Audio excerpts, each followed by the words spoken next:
Hello and welcome back to another episode of TCN. Today I've been holding on to a little cigar for a while to review. I am finally smoking, or rather I am finally reviewing because I've enjoyed these guys before. Alec Bradley's Shamrock Filthy Hooligan. Filthy Hooligan is actually a really cool cigar. This is the 2019 release, triple wrapped.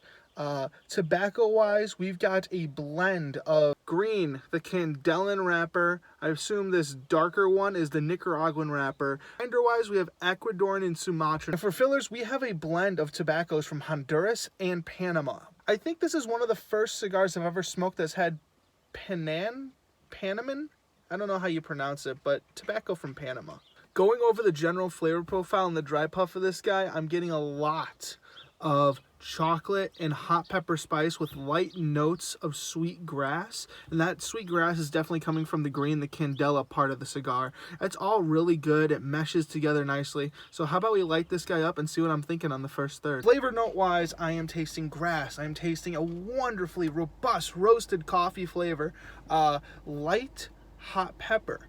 Otherwise, though, it's just really good. There's a little bit of age on it I can taste, but obviously that's not going to be on every cigar, especially since this is 2019. There is a 2023 release, though, so if you're feeling frisky and you want to pick one of these guys up, or if you want to run around town and look for one before St. Patrick's Day, well, I would recommend this one. But let's get into that second third. All right, we are just about through the second third here, and I gotta say, that roasted coffee develops wonderfully in this beautiful mocha flavor. It's just chocolate, coffee melding together, making this wonderful flavor profile. Otherwise, some earthiness begins to come out.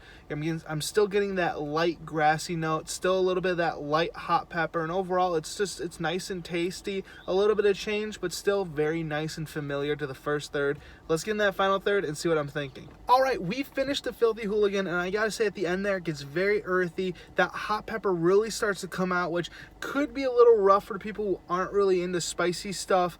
Otherwise, some light roasted coffee notes, not much else through the rest of the final third. It was good, but definitely falls a bit shorter than the rest of the third. Ranking the cigar, I'm definitely gonna give it something like an 87. I think that's fair. I think it's really good. Personally speaking, I'm not the biggest fan of barber poles, but this one isn't too shabby. This is a cigar that I might come back to, have a few in the humidor, but definitely not something I'm gonna keep a box of. Definitely good for when you need to smoke something on St. Patrick's Day. Notes wise, the construction and the draw were great, no problems.